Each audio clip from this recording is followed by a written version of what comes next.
Hello everyone, welcome back to ESI Digest. I'm your host Adam Fitch, and this is my penultimate episode of ESI Digest where I take you through everything that's happened in the world of esports business in the past week, explaining why things matter a little bit, or at least helping you to get caught up before the weekend without having to read dozens of articles. So, wasting no time getting straight into it, Vodafone Giants has set up a parent company.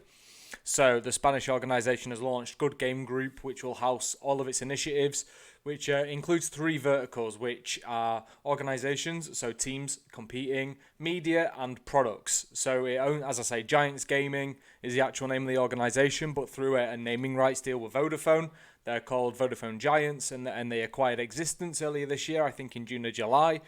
And across those, they compete in 15 titles. And then there's the media side of stuff where they have three different content creation arms and shows focusing on different things. I think there's a League of Legends show. I think there's an FGC show.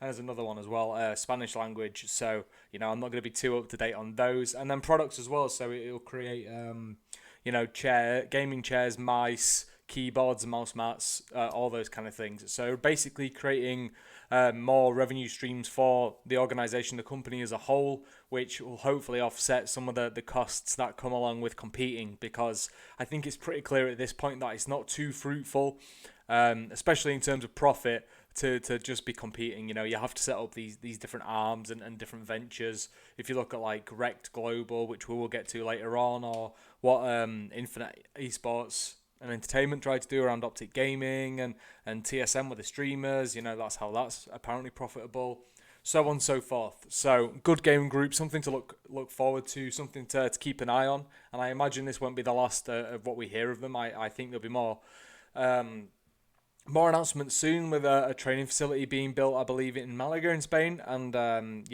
probably more acquisitions on the way if it's really looking to bolster its operations outside of competing. So Riot Games, the one, the company behind League of Legends and now Valorant and Runeterra, Wild Rift, has seized operations on the OPL, which is the Oceanic Pro League. We don't know what's gonna follow, but they say they're fully committed to Oceanic players, which is obviously a lie, or else they wouldn't have cancelled the Pro League. So I think they've been given kind of native status in North America, so they don't count as like an import, which obviously affects like construction of rosters. But it's a pullback of an investment in that kind of region, Australia, New Zealand and such, and that had already happened not long ago. I actually think just before the spring split of OPL for this year, they reduced, or they actually eradicated the salary cap and put less investment in and stuff, and obviously they just couldn't find a way to make that market work for them.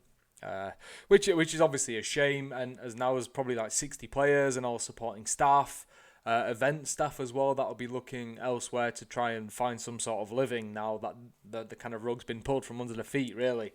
And the next up, we'll go to G-Loot, which is a Swedish esports startup, mainly or predominantly kind of covering the tournament space, so hosting online events and allowing you to run events on kind of an amateur level, as well as like big PUBG tournaments and working with EA and such and so forth. They've raised $56 million, which is £43.2 million, if my memory's correct. And that'll go towards expanding its presence in North America, but also making its platform accessible, across all platforms. Is the goal. Now, I'm actually looking into quite a few claims that it's not paying talent, and players haven't been paid as well. Players haven't been paid. A bit of a tongue twister for me today on a Friday afternoon. You know how it is. So hopefully with $56 million, you can now afford to pay people on time. But there'll be more to come on that, and no doubt a report following soon enough if the claims are indeed correct, And another investment story is Rect Global, as mentioned earlier. The parent company behind Rogue and London Royal Ravens competes in the LEC and in the Call of Duty League, and I think a couple of other titles, maybe Apex Legends or something like that. Has raised $35 million, which is £27 million in funding, but it's actually debt capital. Now, it's come from Summit Partners, which is a private equity and investment firm. You know the score on that case. Like, if it's a big investment like this, it's typically from VC. And again, since it's debt capital, it could be bad, it could be fine. We don't really know at this point. As always, there's a lack of transparency and also a lack of people who will really look into it. But I do want to get more answers on that before I leave ESI. My last day is the 16th, so I will try and get something put together for that before I depart. So it's looking to expand its product portfolio, whatever the hell that means, attempt to accelerate growth by hiring additional executives, further monetizing its existing assets. So basically it owns like Full Cube, Greenlit Content, Fearless Media, started a joint venture with Talent X. So again, it's trying to monetize outside of competing, probably to make it actually viable to compete. And just to make money, because esports is not just a place you just put money in and never get anything out of, So it'll be interesting to see what they do. Again, I don't know if it's inherently a positive thing or not with the raise, but because the number's big, it'll make some headlines, and it's definitely worth noting here nonetheless. And next is global technology and data services firm IBM entering esports through the Overwatch League, which is obviously the first of 2 franchise leagues from Activision Blizzard. Now, the deal runs through to the 2022 season, but the actual real solutions for the league that are being created, which is like processing in-game data, creating accurate rankings, and predictive analysis elements and stuff, will come into play from 2021.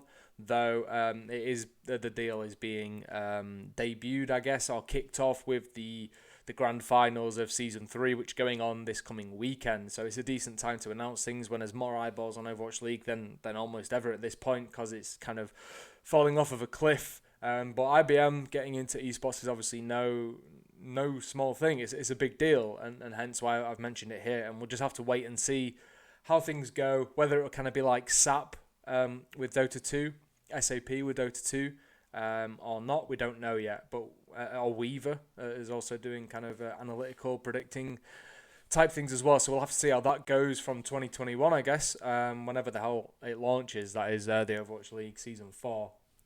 Last but not least, we'll cover French organisation Team Vitality partnering with Renault to launch a performance facility in France. It's actually in the French national stadium, Stade de France, I'm going to say it's pronounced. I don't know. I don't speak French. Did a couple of years of it at school, but that's many years ago now. But so not only will it house the operations for its like F1 sim racing initiatives, but also it can house up to 3 teams. So Vitality's rosters in League of Legends and CSGO, can actually utilize the area as well in the stadium, and it'll also be equipped. It is also equipped to allow medical and sports teams to get involved and actually utilize the area as well.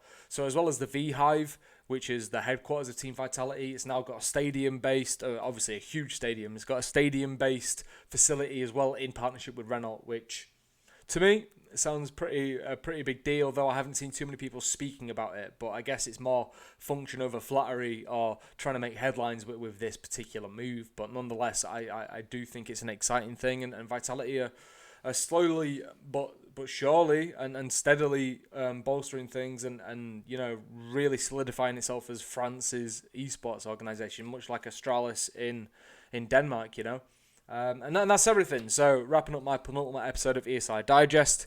If you've enjoyed it, then subscribe, depending on what platform you listen or watch realistically. But we would appreciate any support you can. I'm looking forward to seeing who comes in and takes over this and how they improve upon what I've done, because I've no doubt they will. Thank you for following along. This is the 13th episode now. It's gone pretty quick for me. I hope you have a great weekend, okay? Take care, and I'll see you next week for the final episode hosted by myself. Thanks.